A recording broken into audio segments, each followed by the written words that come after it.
Settle in. Get comfortable. Sometimes the oldest traditions are the ones that never existed at all. Chapter 1. The Salt Blessing. Elder Pemberton arrived at Hazel's carving shop on a Tuesday with a scroll, a straight face, and the unmistakable energy of a man who had rehearsed something in the mirror. Hazel was bent over a carving bench with a gouge in each hand.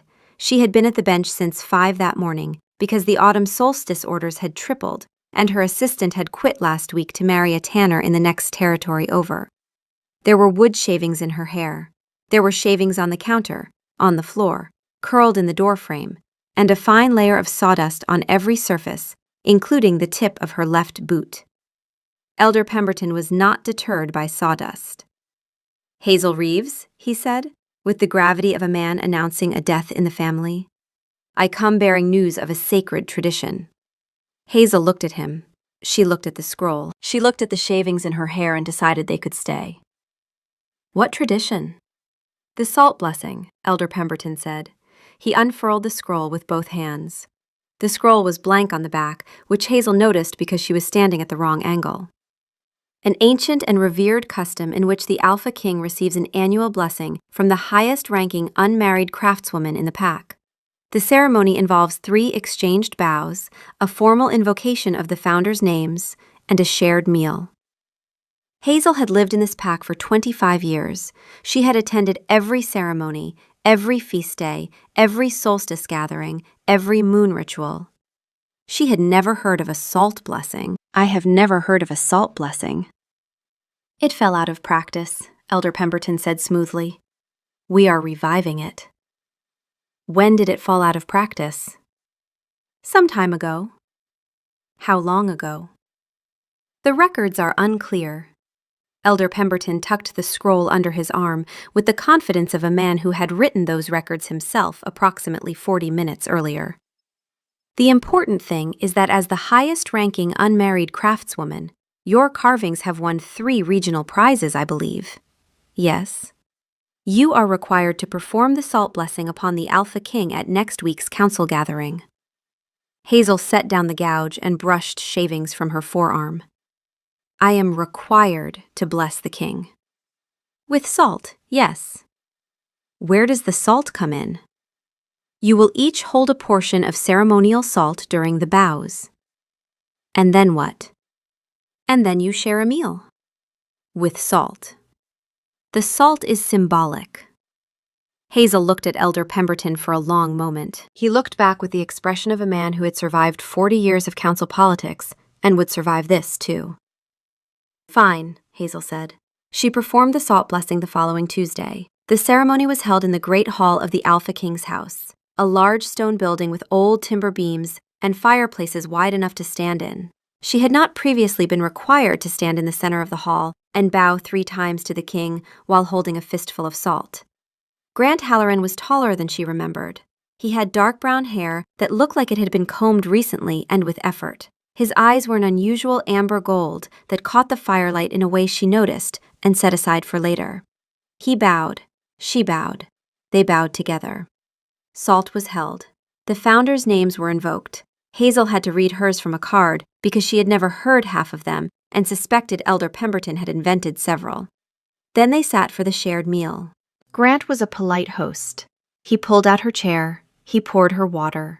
He asked about her carvings with the careful attention of a man who had been briefed on talking points. He had calloused hands, which she noticed because they were large and scarred at the knuckles and did not match the formal coat he was wearing. "You are a blacksmith," Hazel said. It was not a question. Grant looked at his hands. "In my spare time. When there is spare time." "Your hands are burned." "Occupational." He turned his right forearm slightly. A pale scar ran along the inside, shiny and old. "The forge runs hot." "Chisels also draw blood," Hazel said, "though I have never scarred myself as thoroughly." "You have a wood shaving in your hair," Grant said. Hazel touched her hair. The shaving was still there, curled against her temple. She had forgotten about it. She had performed a sacred blessing on the Alpha King with a wood shaving in her hair. "That is not from this evening," she said. "I did not think it was." They ate. The food was good. The hall was quiet. The elders watched from a respectful distance that was not, in fact, respectful, because Hazel could feel Elder Pemberton's eyes on her like a physical weight. She went home afterward. Her shop was dark. The bench was cleared. She lit a single lamp and sat at her work table and thought about the fact that she had just performed an invented tradition with the Alpha King, and she had no idea why. She did not think about his hands. She thought about his hands a little. Chapter 2. The Accumulation. The moonlight introduction happened 2 weeks later. Elder Bramble, shorter than Pemberton, rounder, with a beard that had its own weather system, appeared at the carving shop at dusk and announced that the Alpha King was required to walk the highest-ranking unmarried craftswoman home under the full moon. For safety. For safety, Hazel repeated. The old roads are dangerous after dark. I live 400 yards from this shop. Tradition does not account for distance. Grant arrived at her shop door as the moon rose. Dark wool coat. He smelled faintly of iron and soap, which Hazel noticed because noticing things was what she did. Hazel was human. She had always been human. Born human in a wolf pack, raised among shifters. She did not have enhanced senses or a wolf voice in her head. What she had was 2 working eyes, a functioning brain, and the observational habits of someone who had spent her life watching a world she could not fully participate in. Grant walked her home. 400 yards. The elders have been busy, Grant said. They have. My father apparently did not tell me everything about pack traditions, according to Elder Bramble. Your father told you nothing about this tradition, because this tradition did not exist before Elder Bramble invented it. She paused. I have lived here for 25 years. I have never heard of a salt blessing or a moonlight introduction. The scroll was quite detailed, Grant said. The scroll was blank on the back. I saw it. Grant's mouth did something that was not quite a smile, a compression, a controlled thing. His shoulders, which had been held at formal coat height all evening, dropped 1/4 inch. Something in him settled, and Hazel watched it happen without understanding why. She did not know, could not know, that behind his sternum, in the place where a wolf lives as the animal layer of one mind, something had gone very still and very warm. Hers, Soot had said, the moment she walked into the great hall with salt in her fist and a wood shaving in her hair. The word had arrived before the thought, before the assessment, before any of the managed, careful, kingly processing that Grant applied to every interaction. The wolf had known. Grant had not. Or, and this was the more honest version, the version Grant would not examine for another 6 traditions. Grant had known too. He had simply decided not to look at it yet. We are walking her home, Soot said now, from the deep, quiet place. We are walking her home because the elders told us to, Grant corrected. Yes, that is the reason. The only reason. We are participating in this legitimate and very ancient tradition. You are being smug. I am being supportive of the elders' cultural revival efforts. Grant did not argue with his wolf. He did not argue with his wolf, because arguing with Soot was like arguing with a wall that agreed with you in a tone that meant it did not agree with you at all. They reached her door. He said, "Good night, Hazel," and walked back, and she watched him go and thought, he walks differently when no one is looking. Less king, more man. The bonfire storytelling circle of the founders came next. 3 elders, Pemberton, Bramble, and a new recruit named Elder Goss, required Hazel and Grant to share childhood stories over a small fire. Grant told a story about breaking a stained glass window in wolf form at age 9. His mother had made him sweep every shard by hand with a broom that was intentionally too short. Did you remember? I broke the same window again 6 months later, from the other direction. Hazel told a story about putting a gouge through a finished mantelpiece at 15. Her mentor had made her complete the border on the ruined piece anyway. You ruined 2 commissions. Not simultaneously. The elders wept. The craft exchange of the ancestors came next. Elder Pemberton announced that tradition required the Alpha King and the highest-ranking unmarried craftswoman to create a meaningful object for each other, to be exchanged at a formal ceremony, as a gesture of mutual respect and recognition of each other's craft. Hazel made Grant a carved box. She made it properly, not a quick piece, not a standard commission, but a lidded box from aged heartwood with invisible joinery and a grain pattern she had been waiting months to cut into. The lid fit exactly. The wood was warm to the touch, dark and fine-grained, with a thread of pale sapwood running through it like a seam of gold. It was the best piece she had ever made. She did not examine why she had chosen to make the best piece she had ever made for a man she had spoken to 4 times. Grant made her a hearth hook. It was iron, hand-forged, with a curved end for lifting pot lids and a flat paddle for pushing coals. The metalwork was clean and precise, not decorative, not embellished, just well made. The handle fit her hand exactly, which meant he had either guessed her grip or asked someone. The iron was still warm from the forge when he handed it to her at the ceremony. His fingers brushed hers during the exchange, and he pulled back a fraction too fast, as if he had touched a hot surface. Her hands, Soot observed from inside. Small, strong, sawdust under the nails. Do not let go. Grant let go. He let go because he was the Alpha King, and they were standing in the great hall with 3 elders watching, and his wolf was being unhelpful. Extremely helpful, Soot corrected. We are participating in the ancient tradition of the craft exchange of the ancestors, which is very real and very ancient. You know it is not real. I know nothing of the sort. The elders are wise. Hazel looked at the hearth hook. She turned it over. She ran her thumb along the curve of the handle, and Grant watched her thumb move along the metal he had shaped, and something in his chest compressed, the way a bellows compresses before the rush of heat. This is good work, she said. Thank you. He was not looking at her. He was looking at the carved box she had given him. The pale sapwood thread was visible through the dark grain, a line of light through the heartwood. He held it carefully, turning the lid, feeling the fit. He had received diplomatic gifts from 12 territories. He had received a crown. He had never held any of them like this. Open it, Soot suggested. I am not going to inspect her joinery in front of the elders.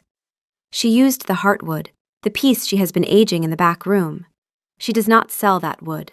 She has turned down commissions for it. She used it for your box. Grant did not open the box. He held it and ran his thumb along the seam where the lid met the base, and his wolf was quiet in a way that was louder than any amount of noise. You are not going to put anything in it, Hazel said. No, Grant said. The box is the thing. The elders wept again. Hazel went home and hung the hearth hook by her fireplace and stood back and looked at it and thought, I figured out what the elders are doing approximately 1 tradition ago. She did not tell anyone. She did not tell Grant.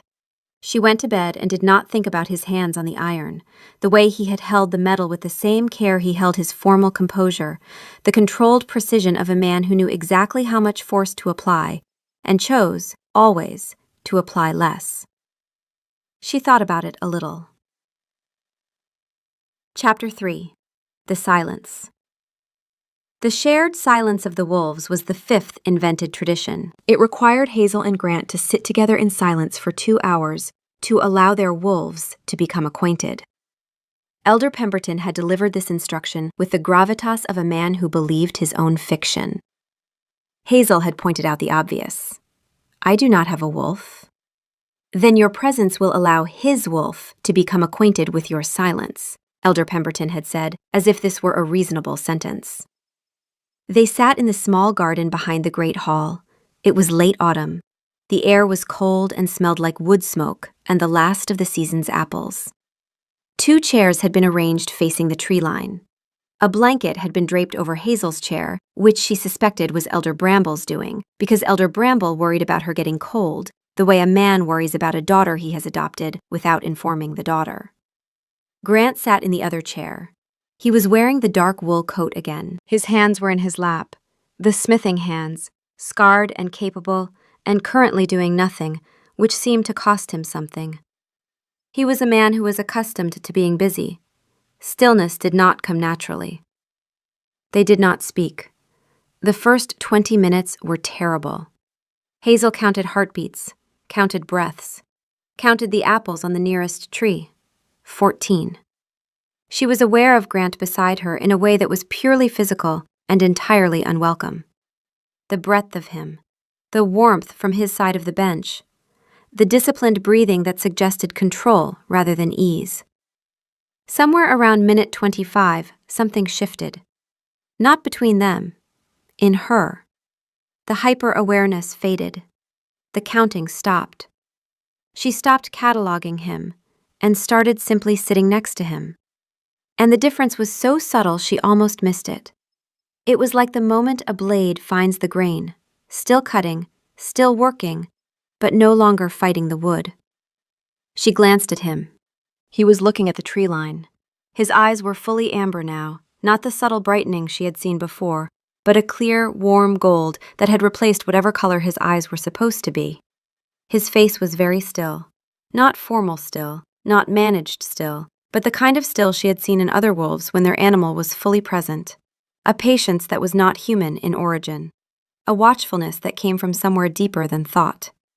She had seen this in wolves before, the way they went quiet when something mattered, the way the human face became a window for the animal underneath. Not two things fighting, but one thing surfacing. She had always watched it from the outside. She was watching it now. He was not looking at her, but whatever was looking through his eyes was aware of her. She could feel it the way you feel heat from a fire you are not facing. Not direct, not aggressive, just present. She did not look away. At some point, minute 40 maybe, or 50, his hand moved. Not toward her, not a gesture, just a shift in his lap, his fingers uncurling from the fist he had been making without realizing it. A release. His shoulders dropped. The formal architecture of him softened, and what was left was a man sitting in a garden in autumn, next to a woman who carved wood, being exactly and only himself. Hazel thought, oh. It was not a large thought. It did not announce itself. It arrived the way the amber had arrived in his eyes, slowly, then all at once, then undeniably. Oh, this is real. Not the tradition. The tradition was invented. This, whatever this was, this warmth in the silence, this settling, this sense of something fitting into a space she had not known was empty. This was real. They sat for 2 hours. Neither of them spoke. When the time was up, Elder Goss appeared at the garden gate and cleared his throat and said, The silence is complete. And Grant stood and offered his hand to help her up, and she took it, and his hand was warm and calloused, and closed around hers with a grip that was precise and careful and deliberately gentle. He held her hand for 1 second longer than necessary, then he let go.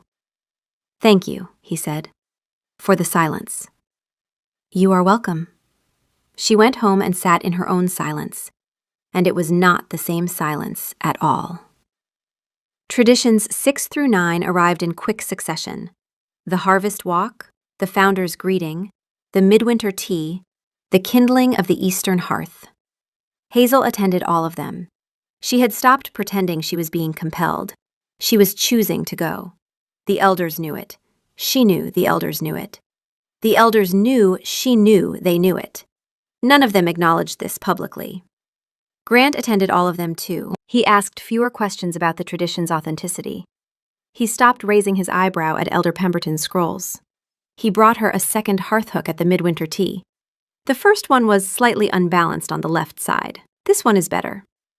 And she accepted it and did not tell him the first one was perfect. She kept both. Chapter 4. The Confrontation. Grant figured it out at Tradition 10. This was the moonstone oath of the first pack, which had required Hazel and Grant to stand knee-deep in the freezing creek behind the village at dawn while Elder Pemberton recited an oath that sounded like it had been composed by a man who had read too many epic poems and not enough actual history. Hazel had worn her boots into the creek. Grant had not. His feet had turned blue.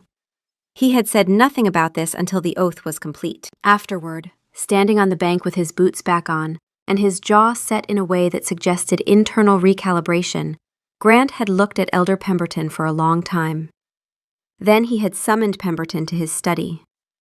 Hazel heard about the confrontation from Elder Goss, who had been standing outside the study door, and reported every word with the nervous precision of a man who feared for his career. He told her all of it, the 10 traditions, the admission, and the detail about the harvest fair that Pemberton had used as his closing argument. Elder Pemberton, Grant had said, "Your Majesty, there is no salt blessing tradition. I assure you, there is no moonlight introduction tradition. There is no bonfire storytelling circle of the founders. There is no craft exchange of the ancestors. There is no shared silence of the wolves, no harvest walk, no founder's greeting, no midwinter tea, no kindling of the eastern hearth. And there is certainly no moonstone oath of the first pack, because if there were, my father would have mentioned the part about standing in a freezing creek at dawn." "Your father did not tell you everything." "My father told me everything. He was thorough. He was a man who labeled his socks. He did not omit 10 major ceremonial traditions from my education." "Perhaps they were secret traditions." "They are not secret. You announced them at council meetings." A pause. Elder Goss reported that during this pause, Grant's eyes had gone fully amber, and his voice had dropped into a register that was not quite his usual voice. Lower, quieter. The register that meant the wolf was close. "Elder Pemberton, you have been inventing traditions to force me to spend time with Hazel Reeves." Another pause. "Yes," Elder Pemberton had said. "You are admitting it." "I am admitting it. It has worked." "It has not worked. I have been manipulated. You watched her carry a carved panel across the market square at last spring's harvest fair, and your wolf did the eye thing for 11 seconds. We counted, Your Majesty. Bramble had a pocket watch. 11 seconds. You did not speak to her. You did not approach her.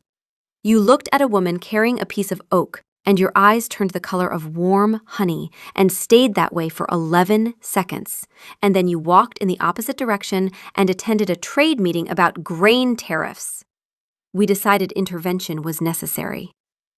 Grant had not responded to this. "You have been walked home under a full moon by a woman who smells like fresh-cut cedar and said the most interesting things you have heard in 2 years.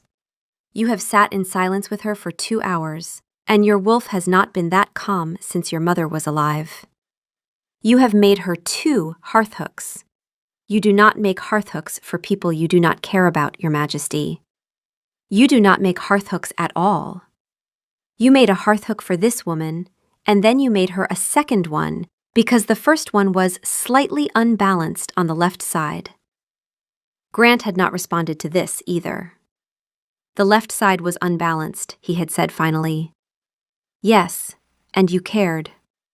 You cared about a 1/4-inch variance in a hook you made for a woman you claim you were forced to meet." Grant had been quiet for a long time. Elder Goss reported that during this silence, the amber in his eyes had not faded. It had intensified. Something in him, the part that was not performing, not managing, not being the king, was making a decision. "We watched her carry the panel," Soot said, from the deep place. "It was a good panel. She held it with both hands. The grain was quarter sawn. You noticed the grain of a panel from across a market square. I notice things. This is not new information." Then Grant had said, "You are dismissed, all of you. No more invented traditions." He had come to Hazel's carving shop that afternoon. She was shaping a chair spindle at her bench when the bell above her door rang. She looked up, and he was standing in her doorway, filling most of it, wearing the dark wool coat and an expression she had not seen before. Not managed, not formal. Something raw and slightly terrified. "Hazel," Grant. The elders have been inventing traditions. Yes, you knew. I figured it out around tradition 4, the craft exchange. No real tradition would require a king to forge a hearth hook. I figured it out around tradition 10, the freezing creek. The freezing creek. You are slow, Hazel said. His mouth did the compression thing, the almost smile. But this time it broke through. A real smile, brief and startled, like a window opening in a room that had been closed for years. It changed his entire face. The managed architecture fell away, and what was underneath was younger and warmer, and slightly bewildered by its own existence. Hers, said something in him, quietly and with absolute certainty, and he did not argue with it, because for the first time in 10 traditions, he was not fighting anything. I would like to formally apologize on behalf of the elders, he said. You have been dragged through 10 ceremonial events with a stranger for no legitimate reason. You are not a stranger, Hazel said. He stopped. She saw it, the moment the words landed. His eyes flickered amber, his weight shifted forward a fraction of an inch, the involuntary lean of a body that wanted to be closer and was being held back by a man who had spent his entire life holding things back. The ceremonies have been pleasant, she said, some more than others. Which was the most pleasant? The silence, Hazel said. The 2 hours of silence was oddly nice. Yes, Grant said. I had thought so too. He was quiet. Then he said, May I take you to dinner? Voluntarily, without an invented tradition attached? Hazel looked at him. The Alpha King, standing in her carving shop, asking her to dinner with the careful formality of someone who governed 12 territories and was discovering that this was harder. Yes, she said. He left. She stood in her shop and looked at the space he had occupied, and pressed her hand to her sternum, where something was expanding, and thought, that was real, all of it. The silence, and the hearth hooks, and the way he said her name. That was real. She did not have a wolf to confirm it. She had only her own 2 eyes, and her own steady heart, and the certain knowledge that someone who made her 2 hearth hooks because the first was slightly unbalanced was paying attention. Chapter 5. The Real Thing. They began dating without ceremonial cover. It was different without the elders arranging things, harder in some ways. The traditions had provided structure, a reason to show up, a beginning and an end, a script to follow even when the script was invented. Without them, Hazel and Grant had to navigate the terrifying open space of choosing each other on purpose. Grant took her to dinner at the hall. Not the Great Hall, a smaller room off the kitchen, with a single table and a carved wooden candle holder she recognized as one of her own commissions. He had cooked. The bread was slightly burned. The stew was excellent. You can cook, Hazel said. I can make 3 things. This is one of them. Tell her about the bread, Soot said. The first attempt, the one that caught fire. There were 3 first attempts. All of them caught fire. We are not telling her. She would find it endearing. That is my candle holder, Hazel said. It is a candle holder. I purchased it from the village market. Through your steward's nephew, who paid double. Grant ate his stew. They talked. Grant told her about the weight of the kingship. She told him about being human in a wolf pack, the permanent outside, the watching. You see more than most wolves, Grant said. I also saw you at the harvest fair last spring, she said. You looked at me carrying a panel and your eyes changed color. Pemberton told me he counted 11 seconds. I attended a grain tariff meeting immediately afterward. That is the least romantic sentence I have ever heard. I am deflecting, Grant agreed, and something in his expression loosened, not the managed version, the real one underneath, warm and slightly crooked, and gone before she could confirm it was there. I was terrified. You were carrying a panel and you did not see me, and something in me. He stopped. His hand was on the table between them. The amber was there again, warm, not bright, the low, steady glow of a fire that has been burning for a while and does not need tending. He did not reach for her. He held very still, the predator patience she had first seen during the silence, and she understood with sudden clarity that he was waiting, not for permission, not for a signal, for her to come to him. Because he was a wolf, and something in him, the old, deep part, the animal layer, knew that she was not a wolf, and that the distance between them could only be crossed by her. She reached across the table and put her hand over his fingers closed around hers. The exact, controlled pressure. She would come to know this as his signature, the way a man who bent iron for a living chose always to hold gently. His thumb traced a line across her knuckles and stopped at the callus on her index finger, the chisel callus, the one she had earned at 15 and never lost, and he held his thumb there as if he had found the specific detail he had been looking for.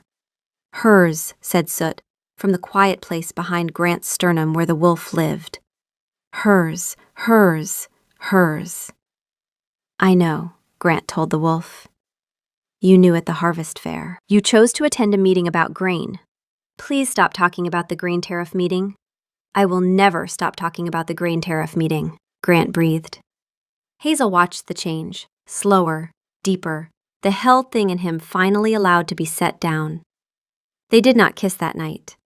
They held hands across a table and talked until the candles burned low and the bread went cold, and the silence between sentences became its own language, comfortable and warm and full. When he walked her home, she did not let go of his hand until they reached her door, and when she did let go, he stood there with his hand open at his side, as if the shape of her fingers were still in it. They dated for 3 weeks. Grant walked her home after every dinner, not under the full moon, not by invented tradition, but because he wanted to, and she wanted him to. The second date, he took her to the forge. He had been working on a set of hinges and had lost track of time. She followed the sound of hammering to the workshop behind the building. He was in shirt sleeves. The forge was hot. His hair was damp at the temples, and his forearms were bare, and the muscles in them moved when he worked, in a way that Hazel observed with the clinical detachment of a scientist and the internal response of a woman who was not, in fact, detached at all. He looked up and saw her and went completely still. The hammer stopped mid-arc. The amber bloomed. She is here, Soot observed. She tracked us by sound. Romantic hinges. The hinges are good, Hazel said. They are adequate, Grant said, and his voice was a half-octave lower than usual. He finished the hinges. She sat on a bench and watched. At one point his forearm passed close to her, and she reached out and touched the scar, one finger tracing the pale line from wrist to elbow. He froze. A low sound came from his chest. Not quite a growl, not quite a breath, something involuntary that surprised both of them. Your eyes are doing the thing, Hazel said, the bright one. I am very aware. She filed the sound under a new category that she did not have a name for yet. He brought her things from the forge after that. A mallet head in dense iron that would not split. A marking gauge with a smooth-running fence. A hook for her apron that matched the hearth hooks. Small, useful, made-with-hands things. Not gifts, tools. He was speaking to her in iron, and she understood the language perfectly. The elders had not stopped observing. Hazel spotted Elder Bramble behind a market stall pretending to examine turnips, Elder Goss behind a hay cart, and Elder Pemberton sitting openly on a bench across the square eating a meat pie with the satisfied expression of a man auditing a completed project. The elders are watching us, Hazel said. They consider us a completed project, Grant said. They are auditing their work. You are very calm about being audited. I have been king for 6 years. I am always being audited. Pemberton is at least honest about it. The third date they stopped at the lake. The water was flat and dark and full of stars. His hand found hers now without either of them deciding. What does your wolf say about me? She said. One word, he said, repeatedly. What word? He lifted his free hand and brushed a wood shaving from her hair, a curl of pale cedar she had missed, and his fingers lingered at her temple. Her breath caught. His breath caught. The 6 inches between them became 2. Kiss her, Soot said. She is not ready. Pemberton is probably watching from behind a turnip. No.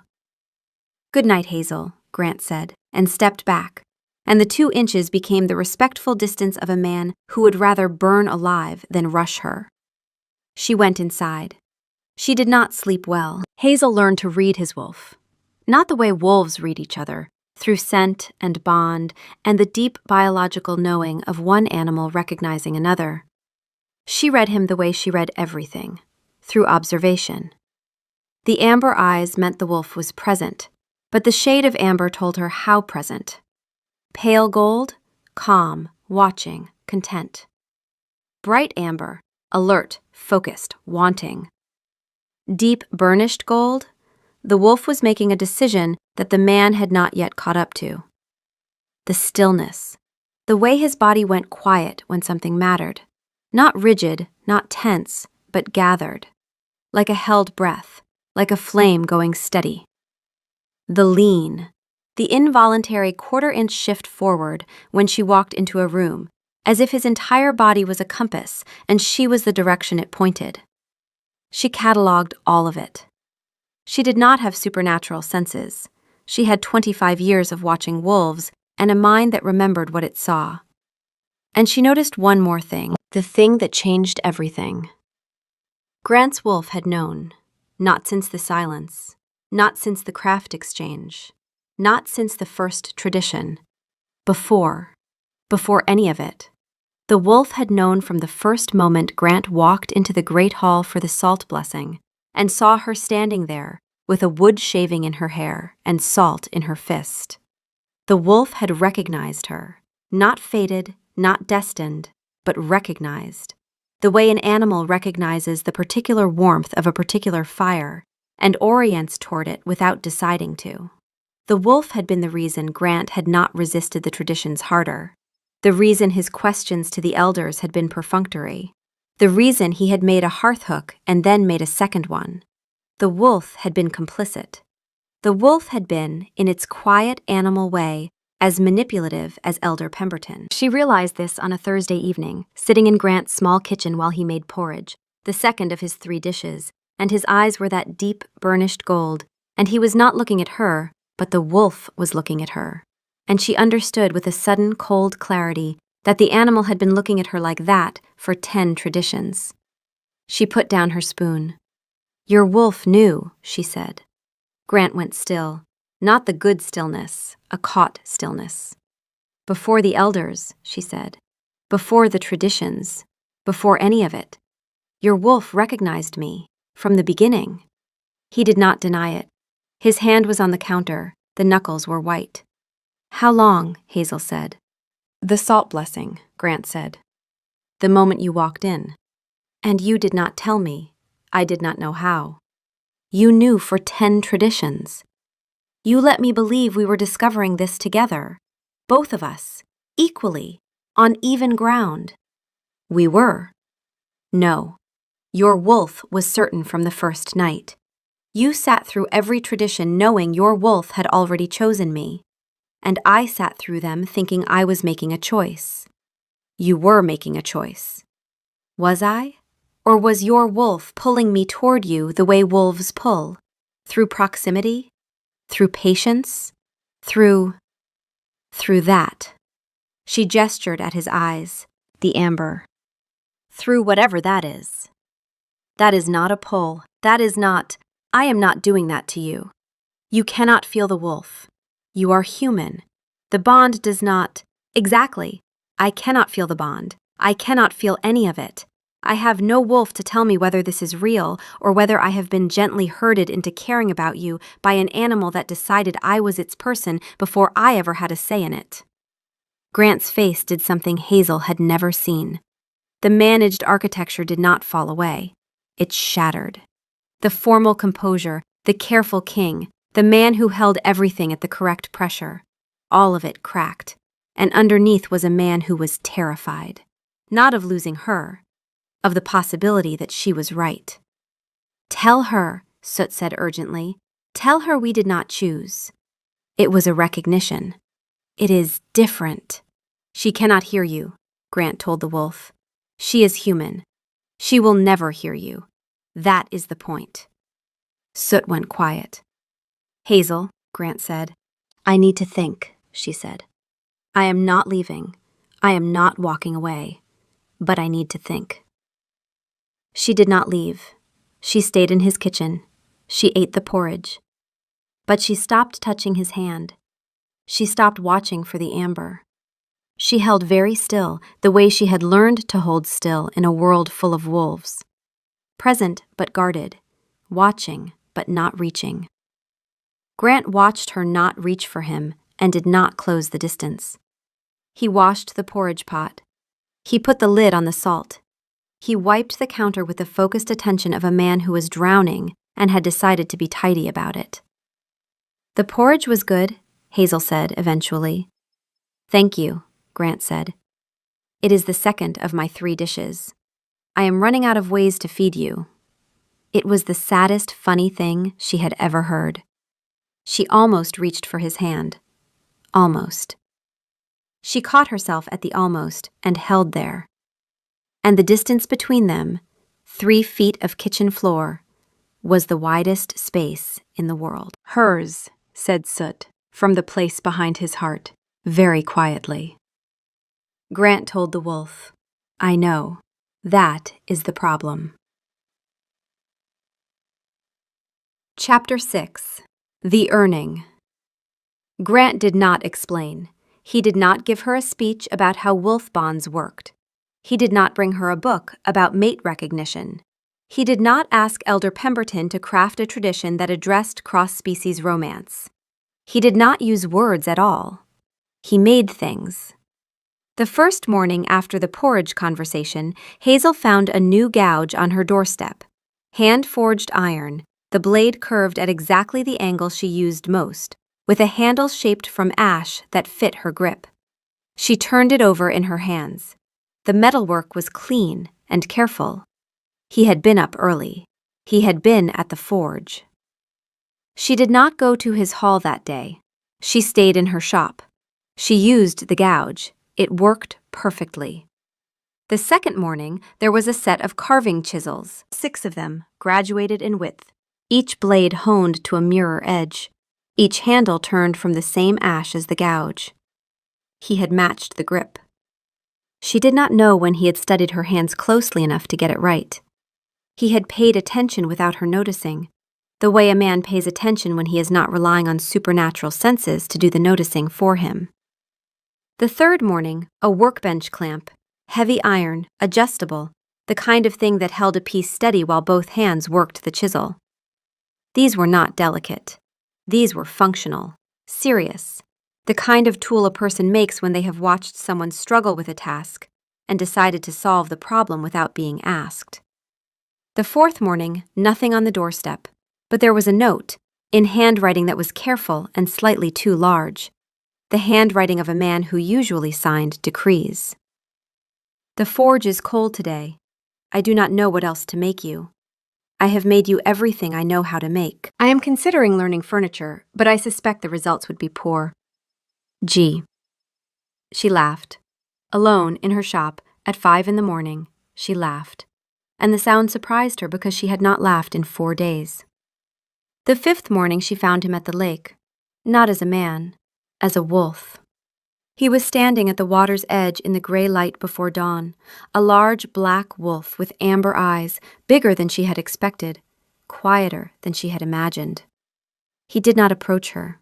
He stood very still at the waterline and let her see him. Hazel had seen shifted wolves before. She had grown up among them. But she had never seen Grant's wolf, because Grant was a private man who shifted alone, in the forest, at hours when no one was watching. This was deliberate. This was an offering. He was showing her the part she could not feel, the animal, the layer beneath the man, the thing that had said her name before the man had learned it. Soot looked at her, not with hunger, not with the predator focus she had seen in other wolves, with a patience that was vast and warm and entirely certain. The amber eyes held the same steady glow she had learned to read in Grant's human face, but here, in the wolf, it was undiluted, unmanaged, The real thing without performance. She sat on the bank. He did not come closer. She did not move toward him.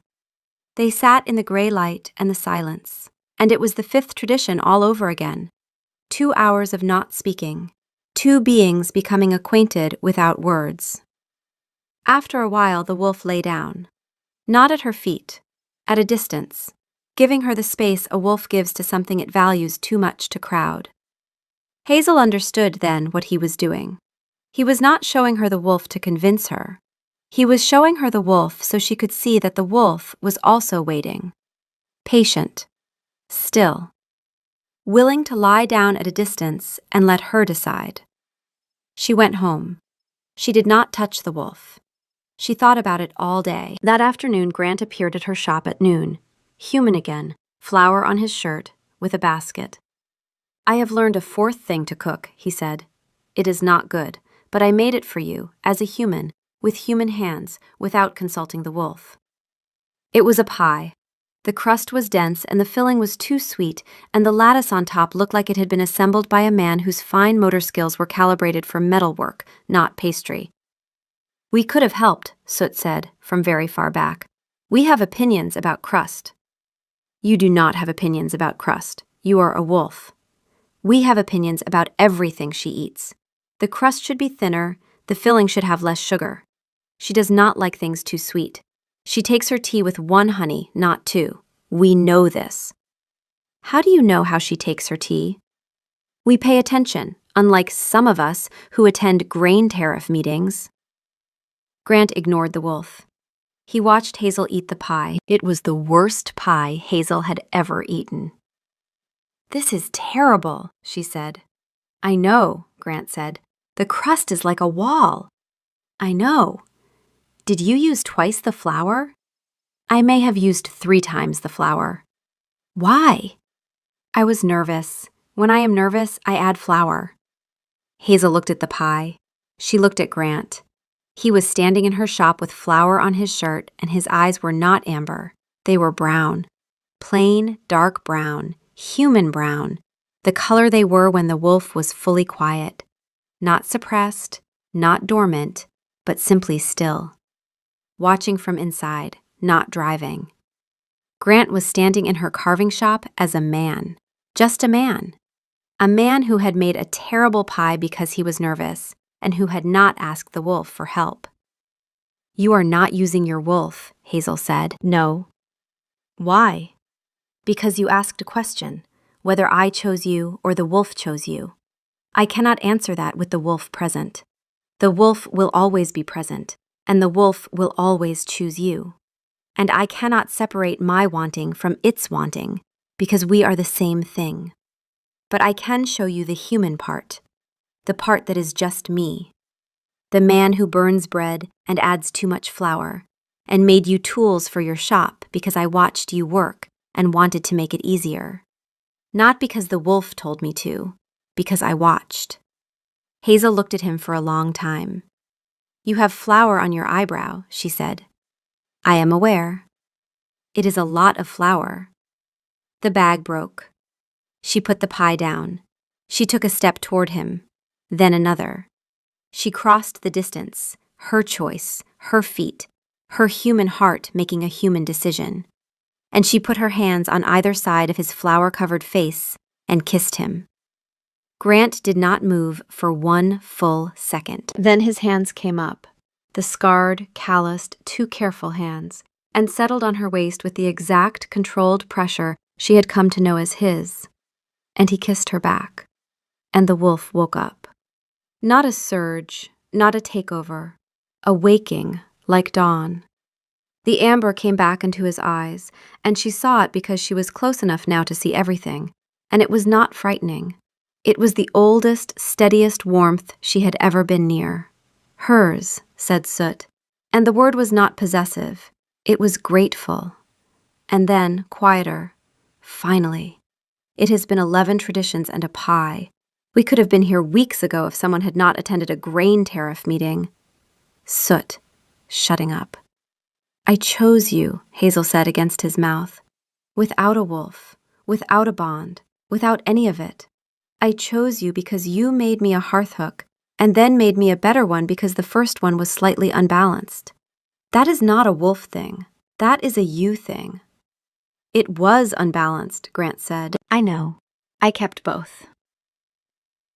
The weeks that followed were specific. Grant kissed her at her doorstep every night and did not come inside, and she did not ask him to. The kisses were careful, his hands on her waist, her hands on his jaw. He held her like iron held heat, absorbing it slowly, radiating it evenly, never burning. On the fourth night, she pulled back from a kiss and touched the scar on his forearm. Traced it with her index finger, the full length, wrist to elbow. He shuddered, a small involuntary thing, a single tremor that moved through him like a struck chord. His eyes flared bright amber and she felt his hands tighten on her waist, the exact controlled pressure becoming, for 1 second, something less controlled. Hazel, he said, and her name in his mouth sounded like the word Soot said.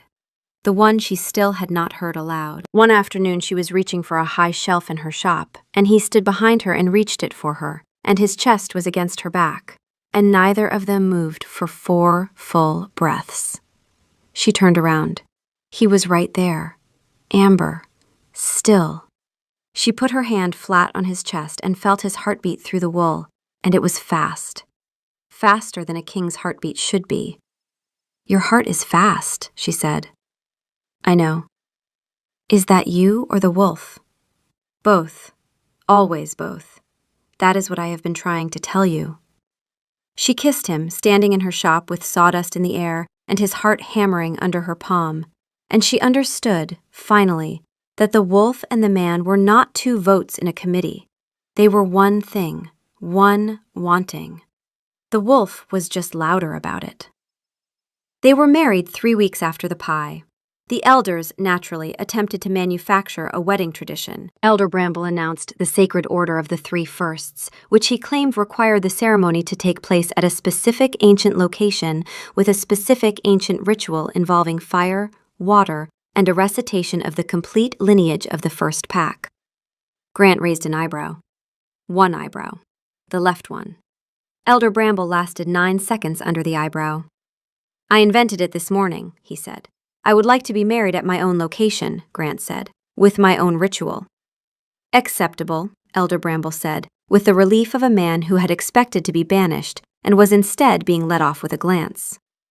They were married at the small lake behind Hazel's carving shop. The ceremony was short. They had written it themselves. Hazel wore a plain dress the color of warm cedar.